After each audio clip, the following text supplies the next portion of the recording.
بسم الله الرحمن الرحيم.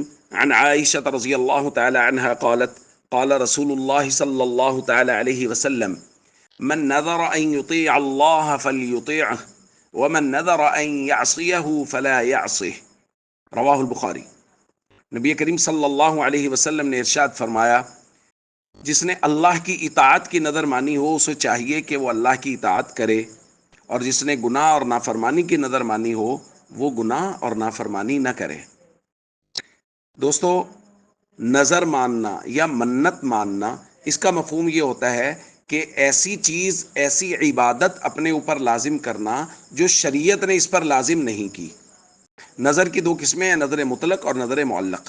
نظر مطلق یہ ہوتی ہے کہ کوئی آدمی ویسے ہی اپنے اوپر کوئی چیز لازم کر لیتا ہے، جیسے کوئی آدمی کہتا ہے کہ اللہ کے لیے مجھ پر یہ لازم ہے کہ میں روزانہ کسی غریب ضرورت مند آدمی کو 100 روپے دیا کروں گا۔ آپ دیکھیے، کسی غریب ضرورت مند کو روزانہ 100 روپے دینا شریعت نے اس پر لازم نہیں کیا تھا، اس نے از خود اپنے اوپر لازم کیا ہے۔ یہی نظر اور منت کا مفہوم ہے۔ اور نظر معلق یہ ہے کہ کوئی آدمی اپنی نظر کو کسی کام کے ہونے کے ساتھ جوڑ دیتا ہے۔ جیسے کوئی آدمی کہتا ہے اگر یہ میرا مریض ٹھیک ہو جائے، یا مجھے نوکری مل جائے، یا میرا فلاں کام ہو جائے تو میں 10 نفل پڑھوں گا، میں 10 روزے رکھوں گا، یا وہ کہتا ہے میں 10,000 روپے اللہ کے راستے میں صدقہ کروں گا۔ تو دیکھیے، یہ 10,000 روپے، یہ 10 نفل، یہ 10 روزے، یہ شریعت نے اس پر لازم نہیں کیے تھے، اس نے از خود اپنے اوپر لازم کیے ہیں۔ تو اب شریعت کا حکم یہ ہے کہ ان کو پورا بھی کرو۔ اسی کو کہا جاتا ہے نظر کو پورا کرنا۔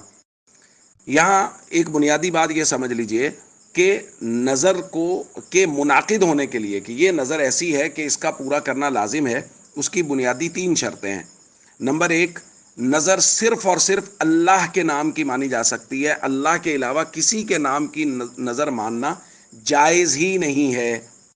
اگر کوئی آدمی اللہ کے علاوہ کسی اور کے نام کی نظر مانتا ہے تو یاد رکھیے وہ اس کو پورا نہیں کرے گا۔ اگر پورا کرے گا تو گناہگار ہوگا، ناجائز ہے، وہ منت ماننا ہی ناجائز ہے۔